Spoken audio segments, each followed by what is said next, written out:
Trudy, where are you at? Where are you located?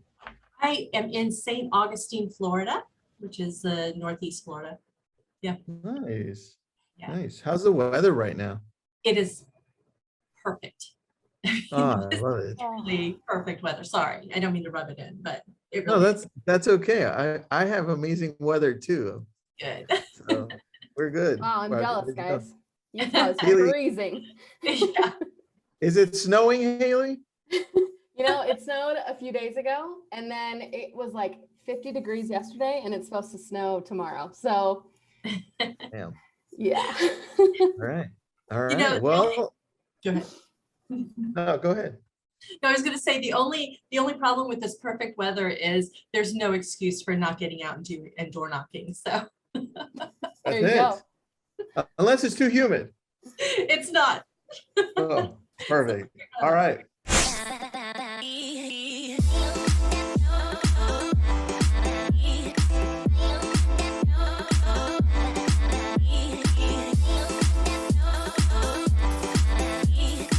We're live in the community. Thanks for joining us again. Today, we're going to be talking about just listed, just sold, just right.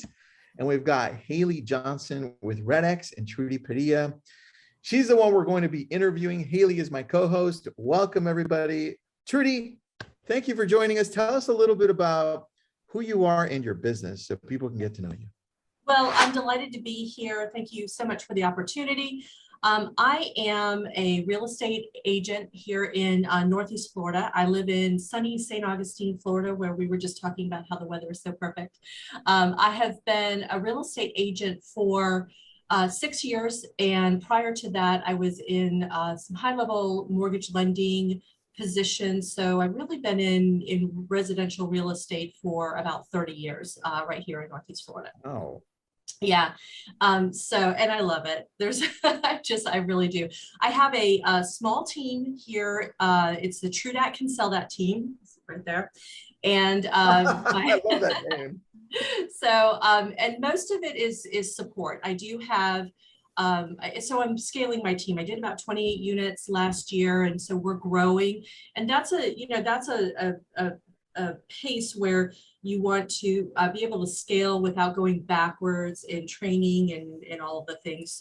So I have a lot of virtual support right now. I've got a great transaction coordinator, great marketing admin, and I just hired a virtual ISA to help me with some of the phone calls, because the phone calls have increased, and we're going to talk about that a lot today, I know. And so my business is mostly prior clients in Sphere and referrals from other agents. And then to make up the difference, I really do a lot of farming now, networking, and of course prospecting. So.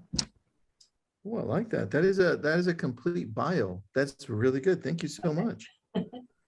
Now I know where to send my business for St. Augustine. There we go. That's right. It's up there. And Haley, you're joining us from Salt Lake City, Utah. What's your position at REDX? I'm the marketing manager here at REDX. So I'm the one, I do a lot of different stuff in marketing. You may have seen me on the REDX podcast. I host that. I write blogs, write email marketing, everything. So if you've gotten anything from REDX, odds are I've seen it or touched it or created it. So yeah. All right. Well, thanks for co-hosting this one with me. I appreciate you. It's a pleasure. All right, Trudy, let's get right into it. 6 years isn't a lot in the business, but you also mentioned like a total of 30 years in residential. That's a long time. When I was, and I don't say this often, but you don't look that old. I mean, you seriously like look really young. I thought you were in your like 34, 33. So I have my daughter, my oldest child, is 28 years old. so I got it all wrong. Also great lighting, great lighting.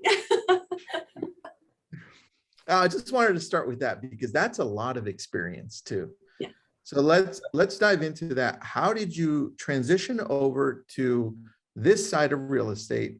And what did you start with first? Did you start with your Sphere? Did you go into REDX? Tell me that story.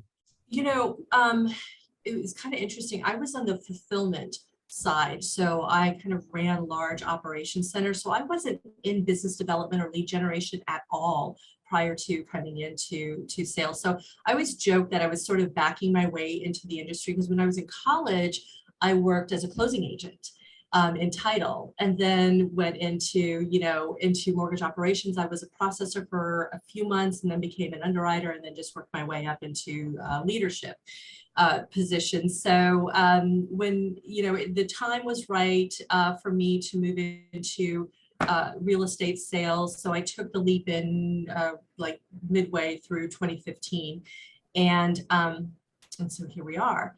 So the first thing that I really did a lot of things wrong at the beginning, and I know they're wrong now, but like I didn't do any of the prospecting right. I really did focus on my sphere, and I thought that was going to be great because I had all this experience, and I'm a native of Northeast Florida, so I know a lot of people, and I did start off pretty strong. My first year I did about 2 million. So that's not bad, Wow. right? For a rookie. Oh, It's not bad. what was your price point at that time? Because prices have shot up in your area now. Oh yeah, my price point was probably maybe average price point was a little over 200,000. So Oh wow. I know. And so yeah, and that gave me a lot of, I think, false confidence. I thought I could do this, it's fine. I also had a really nice opportunity with agents. So I live in St. Johns County in St. Augustine, but at the time my broker was in Jacksonville, and Jacksonville agents didn't want to come to St. Augustine for any reason, really. I mean, other than to, vacation and, do all the fun things, right?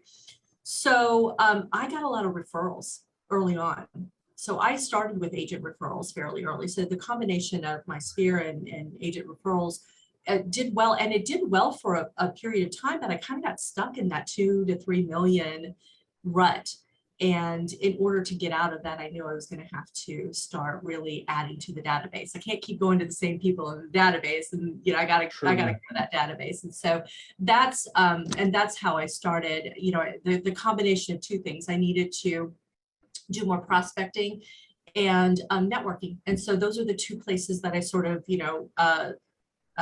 drifted into that has helped build my business. Same, the core part of my business is still strong and healthy, but building that business and getting more into the database is, how I prospect and how I network.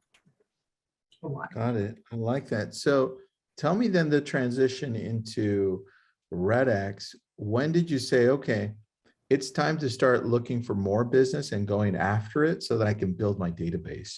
What year was that? Like year 2, year 3? Probably year 3. Between year 3 and 4 is when I really just said, okay, I gotta do all the things that I keep saying I'm not gonna do. And so initially I thought, well, I'll go into pre-foreclosure sales. So I think that was my first introduction, because I just before I left mortgage banking, when everything shifted in 2008. I actually went into the loss mitigation side of things for Bank of America. And so I was running their short sale, FHA short sale unit. Wow. Yeah, for a period of time. Yeah, that was a lot of fun. But because I had that experience, and I felt like I could probably provide some really useful information to people who were in that situation. So that's really where I started. And then I just I thought, well, boy, this data is great. Let me just build off of that. And so now I think I have all the things. I love that. All right. So then you were first using REDX's options for notice of default and pre-foreclosure, those calls? That's right. Yeah. And another reason, not only did I feel like I really had a background that could be helpful to adding value to those people that found themselves in the situation. One of my strong networking groups is an investor group. And so the combination of those two seemed to go hand in hand, and they did for a while, but I know I needed to grow that. We don't really see as much in the pre-foreclosure sales, and that whole market is kind of shifting a little bit as well. So it's not as big a part of my prospecting as it once was. All right. So now you shifted over to just listed, just sold. Is that where you're at now, or what are you calling now? So now I've really expanded it into two major areas. The first one is FSBO. And even now, I mean, I know we're not seeing as many FSBOs staying, on the market. And in general, I serve a very large market. And so because I'm in at least 5 different counties here in Northeast Florida, I actually have a larger, there's a larger pool to work from. So I do pretty well with the for sale by owner and then farming. And so one of the things, obviously farming for me is obviously I use the neighborhood closest to me. And so, I love to talk a little bit about how I do that. But there is one other thing that I don't want us to lose sight of, is that one of the things that I actually had been doing and then realized, oh my gosh, REDX can really help me do this better, was really specifically targeting homes to help my buyers find the home that they were looking for. And this happened. So I started doing this really early on when, it's like condominiums, for example. We have lots of condos here. And I'd find a buyer who was like super interested in a condo, but nothing was on the market, hadn't been on the market in years or whatever. And so I started prospecting in those areas, usually just postcards was all I could do and that sort of thing. I just realized, gosh, if I can't, if it's not on the market, I need to go out and get it, right? And so, and just by doing that, I realized, oh, now I'm also building my listing database, because even if they're not ready to sell right now, I mean, let's keep the conversation going, because even if my buyer's not there, I'll have a buyer, right? At some point, we'll get you on the market and get you sold. So I had been doing that, but then I realized, wow, REDX can really help me with that in a more powerful way, because the information that I'm getting from REDX, I can process. It's more than just a postcard now that I can reach out to these folks. And so that became a really important piece for me. And then the other thing, so condos is one thing.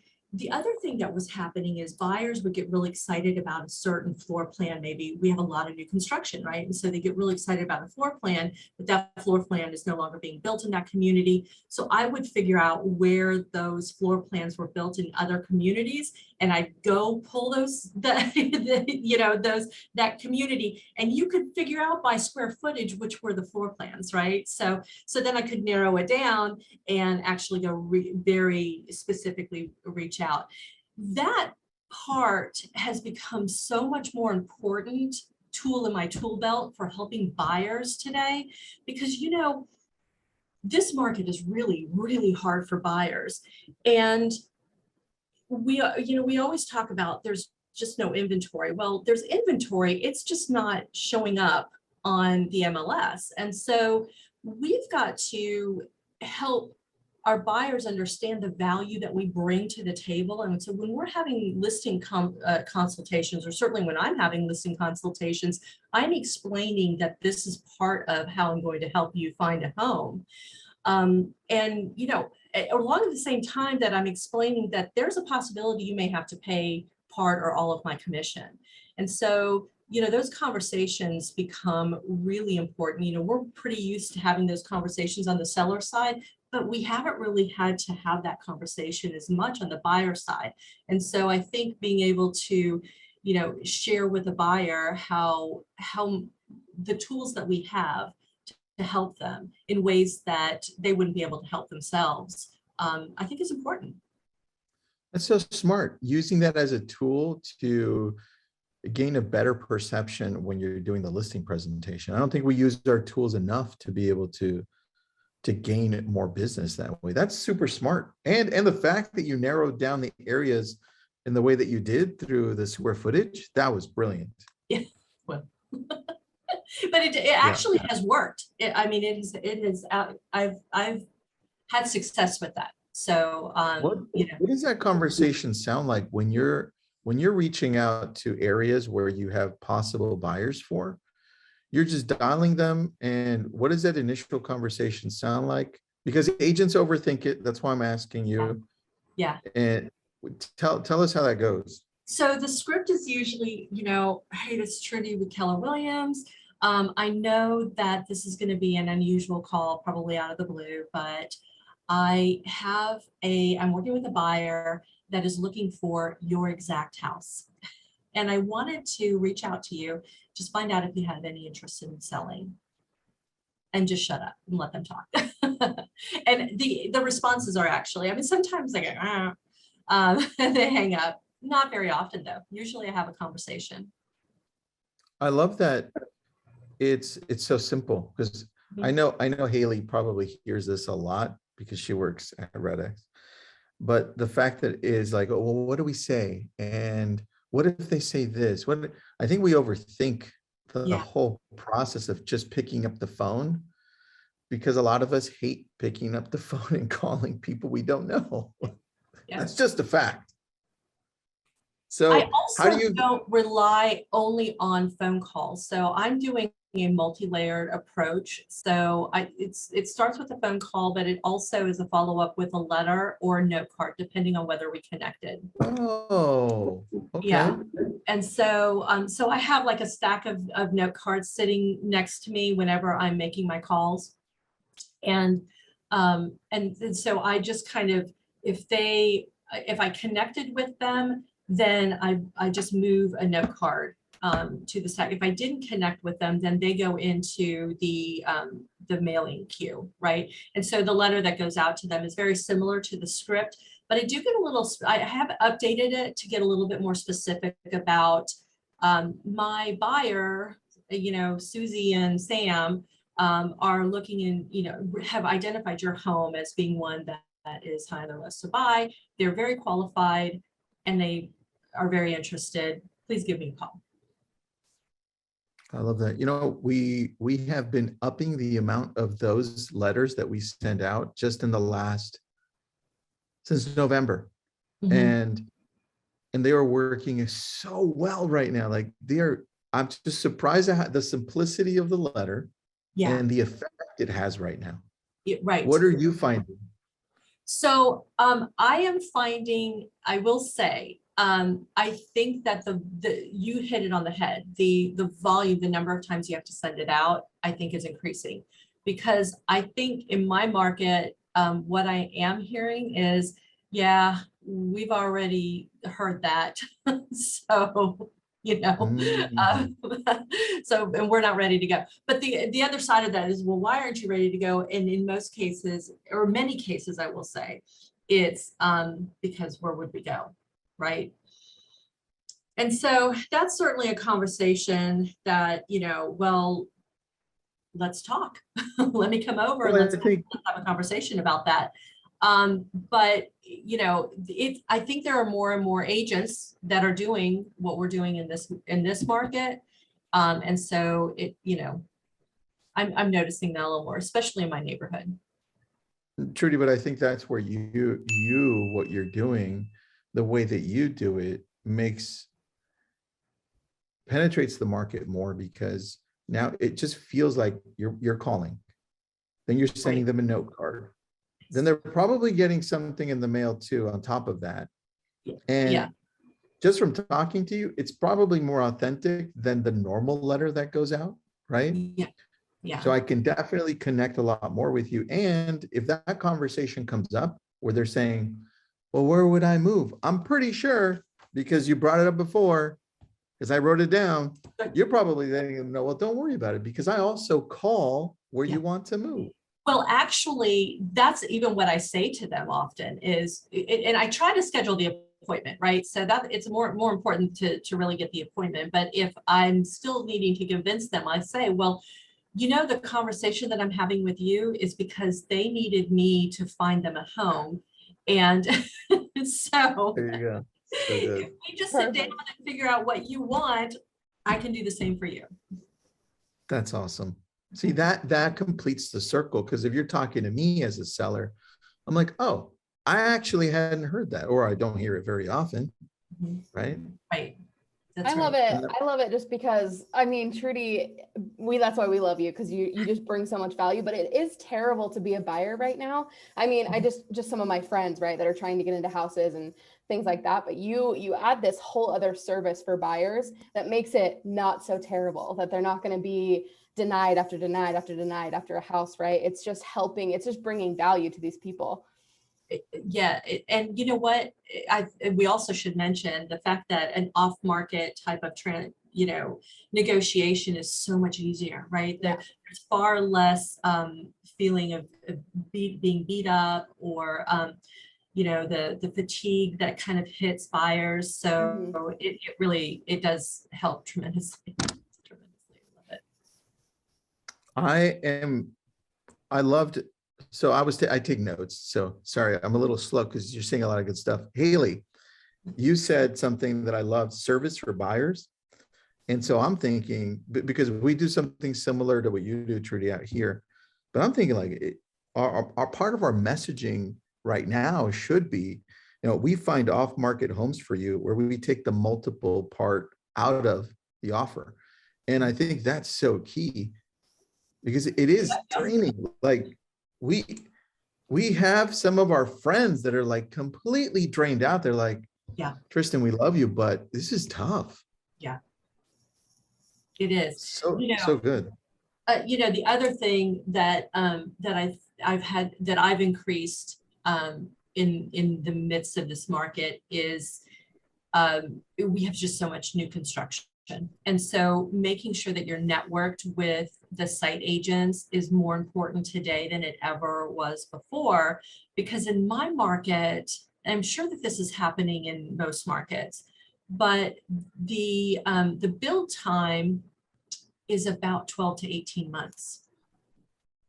And the production builders are no longer have an option of, oh, I like this lot and I'd love this floor plan built. I mean, they get the home up to slab, and then they will allow people to make bids on it, right? And so, yeah, and they're being very strategic in how much inventory they release and when. Because of that, you can go into a builder's, or anywhere here in Northeast Florida, just about, and they have nothing to sell right now, right? So it's, you're just kind of plugging away. So if you stay on top of mind with those agents, then they will text you or email you whenever they have fallout. That's the only way to grab, some of that. And so again, and it's another tool in the tool belt, right? To say, hey, Wow. yeah, I'm also very networked with site agents here. And I actually got a listing. I actually have a listing on the market right now that I got from a site agent, because their buyer, Wow. yeah, needed, yeah, their buyer needed to sell a house, and they called me. That's awesome. And look, it goes back to relationships, right? Oh yeah. If people enjoy talking to you and you're not a total meanie, right, to people, Yeah. they're gonna give you all the goods and be like, yeah, I like working with this person. Let's keep that conversation going. I love that, Trudy. So tell me, what else are you doing when it comes to getting more business in the market that we're in? Because it's pretty tough. It's really tough. And so one of the things that I have added in a big way is the equity analysis, because it's so important now, I think, also to set ourselves apart as professionals, and helping people that may not know us realize that we are the real deal, that we are real estate professionals, and that we know our market better than anyone. And so what I've been doing is, for all of my clients, my database gets an equity analysis from me. And so that really, it really is, I just use the RPR and then I mail it to them, and it's in a big envelope. And so it gets opened, and I have a letter in there that, just says, hey, take a look at this. And here are 5 reasons that an equity analysis is important. And if you want to know more information about, if you have questions about this, let's set up a time to talk. And especially if you have any concerns about where the market is going, right? And yeah, and so that's really good. All right, I want to Yeah. break that down. right. Tell me, does it go to everyone in your database? It goes to everybody in the database. And then, so when in my, so Sphere and my prior clients, everyone 100% gets that. My farm, I am hand delivering. Because some of the people, so some of my neighbors know me really well, but they were at the top of my list, right? So they're getting this directly from me.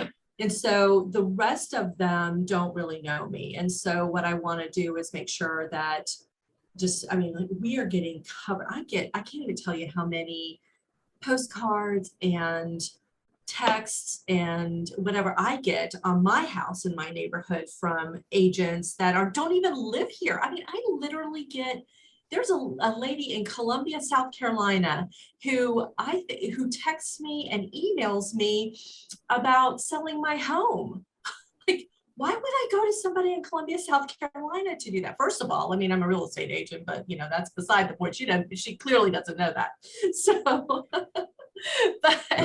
but if I'm getting that, then I know all my neighbors are getting that too. So I really have to set myself apart many of my neighbors know me because of my dog, but they don't all know me because I'm a real estate agent. So I gotta make sure that they do. And so they're getting one hand delivered. What kind of dog do you have? I have a rescue. And so we're not entirely sure exactly what he is, but we do know that he is mostly Nova Scotia duck tolling retriever. Wow. And he's the goodest boy. We love him. I love that. That's so cool. That makes sense that they know you for your dog then. All right. Yeah. Your farm gets the letter, or this hand deliver letter. Your database, the ones you have addresses for, gets this. What is it that they get? Is it the whole CMA from RPR with an intro letter? Tell me what they get. That's exactly right. Now I don't send. I do go into RPR and remove some things. Right? They don't. If you don't deselect, you're going to end up with an 80-page report. Yeah. And so I don't need to send that much out. But I really want. So I have kind of narrowed it down just a little bit. But